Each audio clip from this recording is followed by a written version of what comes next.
whole inside is gone, cleaned out. Gabe Valdez is giving us a whole new approach to the cattle mutilations he investigated. His investigation told him these were not extraterrestrials at all, but he actually saw military helicopters over these mutilation sites. During your years of investigating cattle mutilations, what is the most anomalous evidence you came across? Well, they mutilated this animal about 40 miles east of here, and we could tell where the aircraft came to. They didn't do the whole process, and they left a fetus inside the animal. A fetus? Yeah. Look, a fetus, a cow fetus. No, it looked like a human, a monkey, and a frog.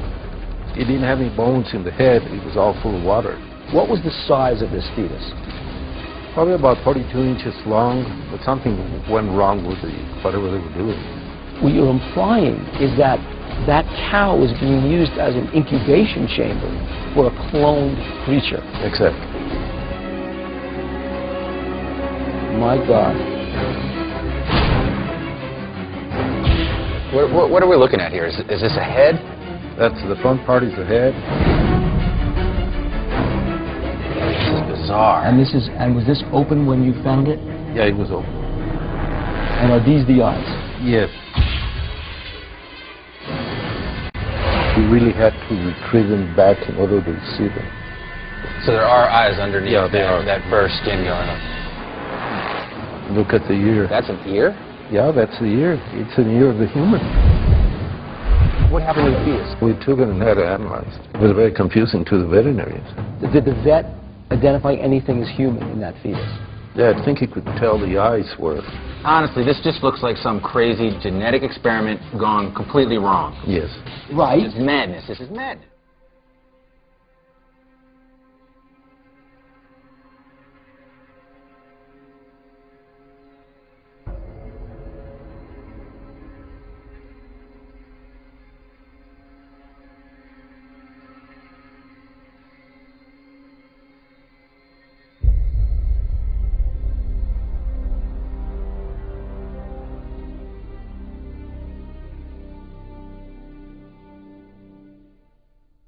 Richard Dawkins is the best example of this. His recent book, The God Delusion, has sold over 1 million copies worldwide.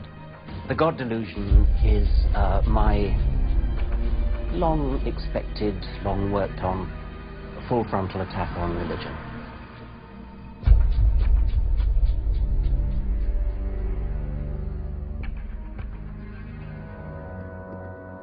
Hello, Professor Dawkins. How are you? I'm Ben Stein. I'm so sorry to keep you waiting. How are you? Fine, thank you. You have written that God is a psychotic delinquent invented by mad, deluded people. No, I didn't say quite that. I said something rather better than that. Oh, well, please tell us what you said. Please tell us what you said. Well, I would have to read it from the book. No, please. The God of the Old Testament is arguably the most unpleasant character in all fiction. Jealous and proud of it.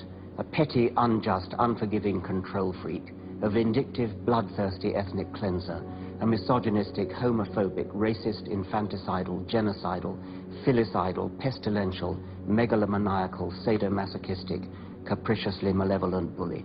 So that's what you think of God? Yeah. How about if people believed in a God of infinite lovingness and kindness and forgiveness and generosity, sort of like the modern-day God? Why spoil it for them? Oh, why not just let them have their fun and enjoy it? I mean, I don't want to spoil anything for anybody. I write a book, people can read it if they want to.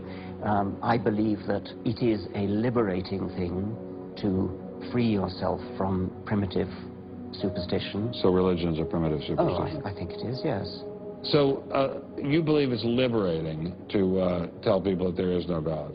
I think a lot of people, when they give up God, feel a great sense of release and freedom. Why do you think that? I mean, what's your dad? What's your scientist? What's your dad? I think, well, I've had a lot of letters saying that, and I've... There are 8 billion people in the world, Dr. Dawkins. How many letters have you had? No, I haven't done that. That's quite true. Professor Dawkins seemed so convinced that God doesn't exist that I wondered if he would be willing to put a number on it. Well, it's hard to put a figure on it, but I mean, I put it as something like, you know, 99% against or something. Well, how do you know it's 99% against, say, and not 97%? No, I did. You asked me to put a figure on it, and I'm not comfortable putting a figure on it. I think I just think it's very unlikely. What? But you couldn't put a number on it? No, of course not. No. So it could be 49%. Well, it would be. I mean, I think it's unlikely, and it's quite far from 50%. How do you know? I don't know. I mean, I put an argument in the book. Well, then who did create the heavens and the earth? Why do you use the word who? You see, you immediately beg the question by using the word who. Well, then how did it get created? Well, by a very slow process. Well, how did it start? Nobody knows how it started. We know the kind of event that it must have been. We know the sort of event that must have happened for the origin of life. And what was that? It was the origin of the first self-replicating molecule. Right. How did that happen? I told you we don't know. So you have no idea how it started? No. Nor has anybody. Nor has anyone else. What do you think is the possibility that intelligent design might turn out to be the answer to some issues in genetics or in evolution? It could come about in the following way. It could be that at some earlier time, somewhere in the universe, a civilization evolved by probably some kind of Darwinian means to a very, very high level of technology and designed a form of life that they seeded onto perhaps this planet. Now, that is a possibility and an intriguing possibility. And I suppose it's possible that you might find evidence for that if you look at the details of biochemistry, molecular biology. You might find a signature of some sort of designer. Wait a second. Richard Dawkins thought intelligent design might be a legitimate pursuit? And that designer could well be a higher intelligence from elsewhere in the universe. Well, but that higher intelligence would itself have had to have come about by some explicable or ultimately explicable process. It couldn't have just jumped into existence spontaneously. That's the point. So Professor Dawkins was not against intelligent design, just certain types of designers, such as God. So the Hebrew God, the God of the Old Testament, he doesn't exist in your view? Certainly. I mean, that would be a very unpleasant prospect. And the Holy Trinity of the New Testament? Nothing.